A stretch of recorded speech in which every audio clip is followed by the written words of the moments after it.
Mind you, Human Rights Commission. Tarantado pala kayo. There is no law. There has to be a law. Do not keep on complaining about my mouth because my mouth is not the problem. It cannot bring down a country, but it can erase a generation of right-thinking Filipinos.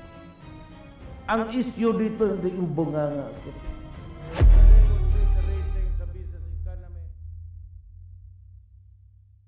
Nung nabasa ko yung EU condemnation sa akin, sabihin ko sa kanila, fuck you. France, Britain. Tapos yung EU ngayon, has the goal to condemn me. As again, I repeat it, fuck you.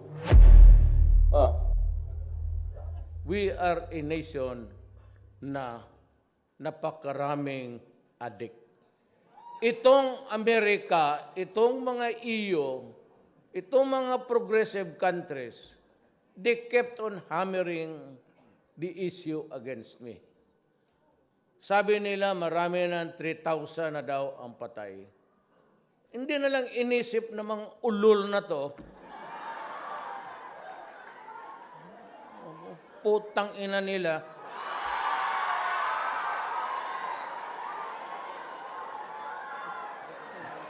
para maintindihan ng mga putang ina. Pero walang itong pare, pero hindi sila kasali sa putang ina. Alam mo, hindi naintindihan nila. Sabi nila, Duterte, may death penalty noon. Wala man nangyari. Ganon rin. Bakit mo gustong ibalik? Ulol. Hindi ka naman tarantado. Hindi ako ang presidente noon. Sino nagbigay sa iyo ng karapatan na patayin mo ang anak ko, i-rape mo?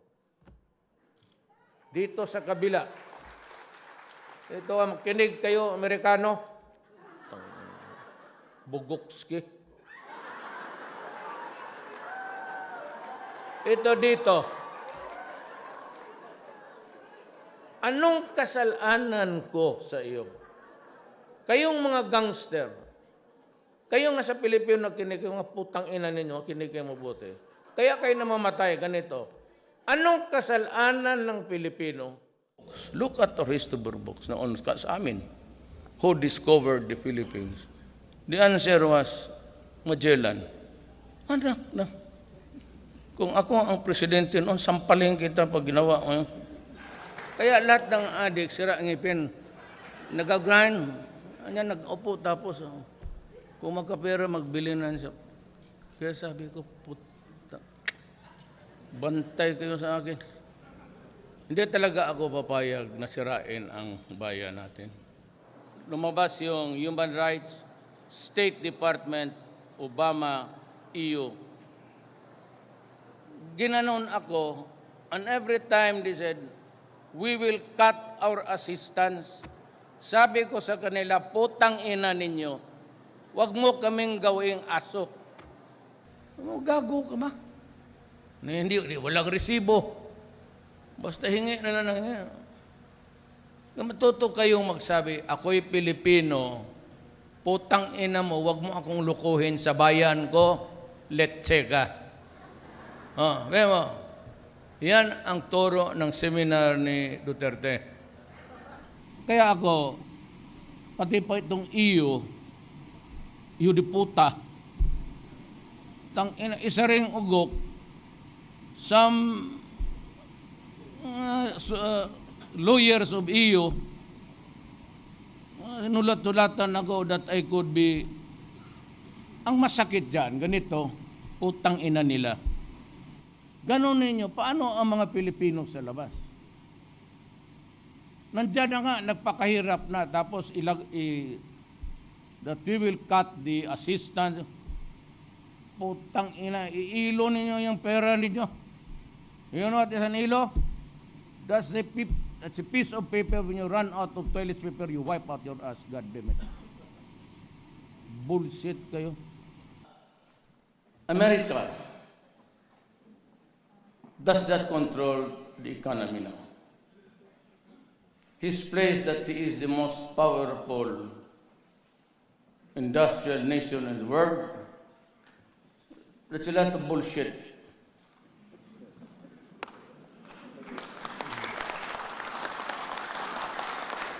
Pareho man kami, may mga kabit rin. Sila, bispo, ako, mayor noon. Mga pare, putang ina, buisit. Pamoral-moral na. Ako ang magpakulong, trabaho kayo.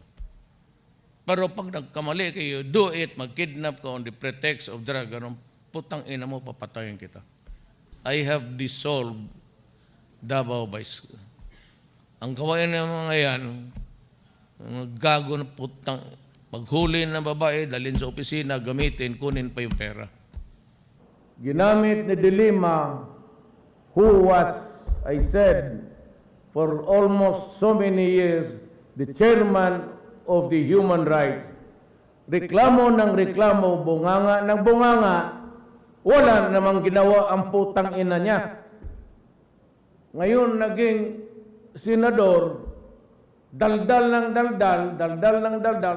Kung presidente ako, lekturan ako ng putang ina niya, ang raportor. Tapos sabihin ako yung ano. You know, there is no crime at all in the Philippines which says, I cannot threaten criminals or else I will go to prison. Sa Davao ako, ngayon was mayor. Kaya ang tamang Davao, maganda. Patay naman lahat, pero maganda. Kamatayan ng putang ina mga yung bullshit.